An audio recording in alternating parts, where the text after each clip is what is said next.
So what if our most basic biological drives, for food, for survival, were secretly tangled up with one of our most feared diseases? Today, that's exactly what we're diving into. We're going to uncover a hidden clockwork that seems to govern both life and death.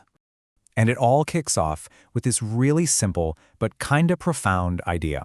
Whether we're talking about alcohol, gambling, whatever, these behaviors can completely hijack the brain's reward system, so much so that basic survival instincts, like eating, just get pushed aside.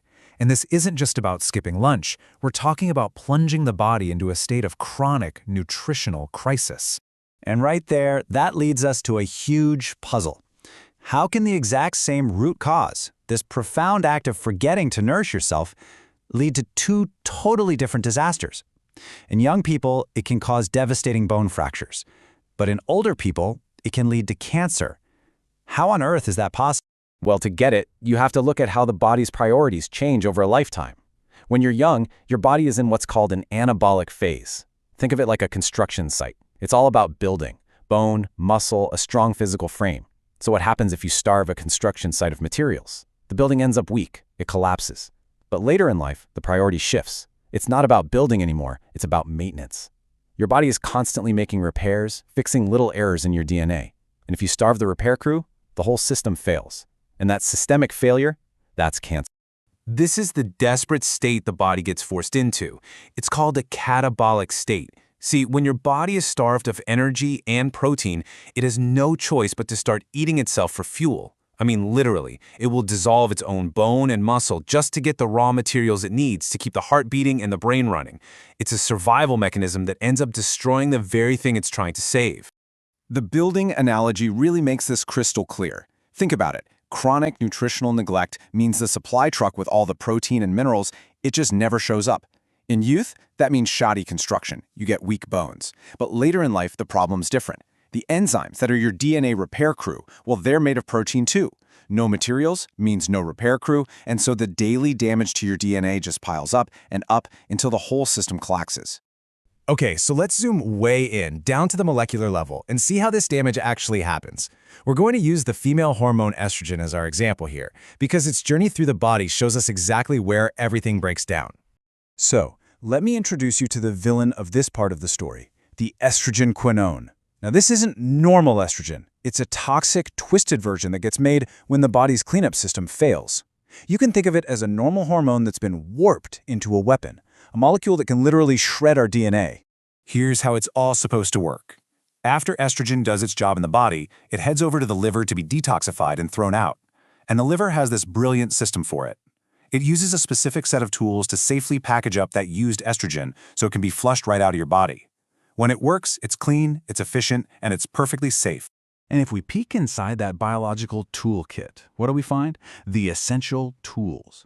The liver's entire detox system relies on B vitamins, especially folate, B6, and B12, and the mineral magnesium.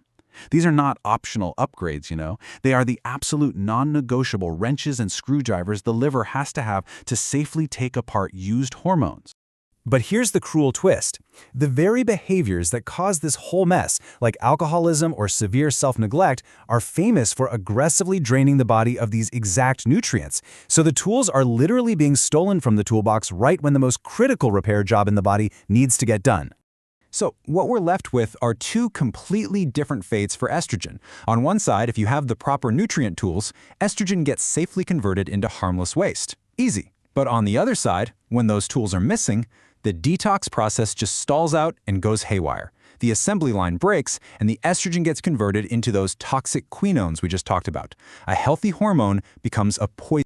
And the damage doesn't even stop there. It's just breaking strands of DNA. No? These toxins go a step further. They start messing with the instruction manual itself, our epigenetics. They actually start flipping switches that control which genes in our DNA get turned on and which ones get turned off. And this is the catastrophic result. The switches get flipped in the absolute worst way possible. Oncogenes, those are the genes that can cause cancer, they get switched on.